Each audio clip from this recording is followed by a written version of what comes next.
Okay, here's a look at the market for Thursday, June the 24th, 2010.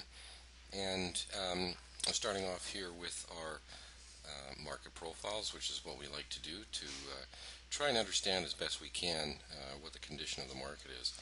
Uh, when we left yesterday, by the way, this was yesterday's market profile and its corresponding volume profile, and this is what occurred today.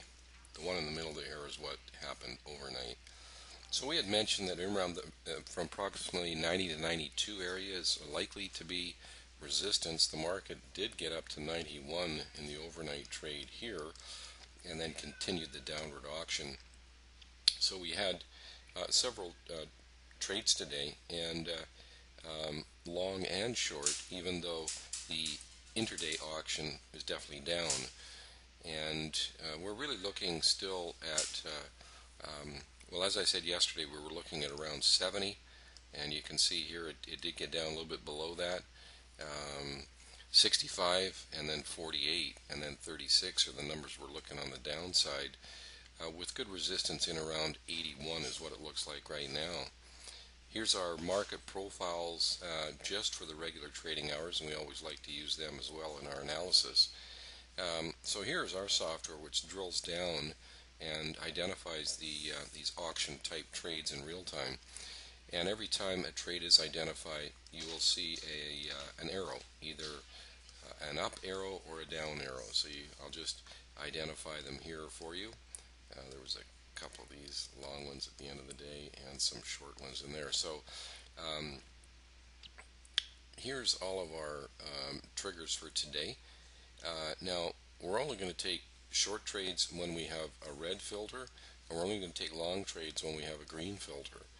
So as it turned out today, our very first trade was right in here, not until the market came down and then bounced up and we got short here. So had a nice down move on that, quickly moved a couple of points in our favor, so hitting our first two objectives.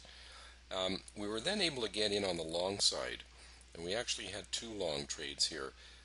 By the way, this first long trade was not triggered. We did not take the trade because it was just on the borderline at that time, but a neutral filter. And then it turned red. So both of these trades we did take. So this is our first trade of the day. Our second trade was actually this one right here. Even though this was our third trade, the third trade actually set up first. We didn't get filled on it until over here.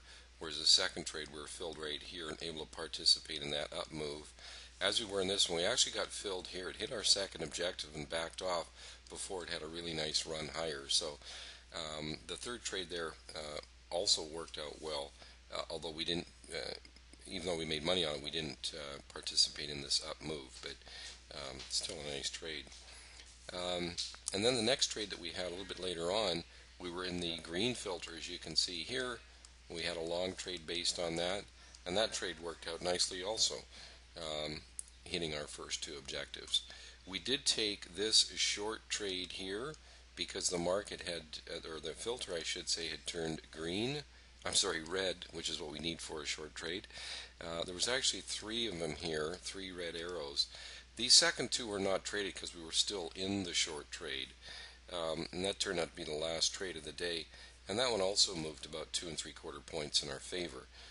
So another profitable trade. So this one here was the fourth trade, and then this short one here that I just described was the fifth trade. This trade here and this trade here, neither one of them were triggered because the filter was neutral. So that was our trades for today. We had 5 trades, so we're 5 for 5 today. A nicely profitable day. And we're still looking obviously at the down auction and those levels that I had mentioned as far as potential support on the downside. The first upside resistance would be at 74, and then the most important one around 81. So thanks for taking the time to view the video. I hope that's helped you a little bit. You can always contact us at info@eminidaytrader.com if you'd like to send us questions or make any comments. We always enjoy hearing from you. So thanks for taking the time to view the video, and we'll see you again tomorrow.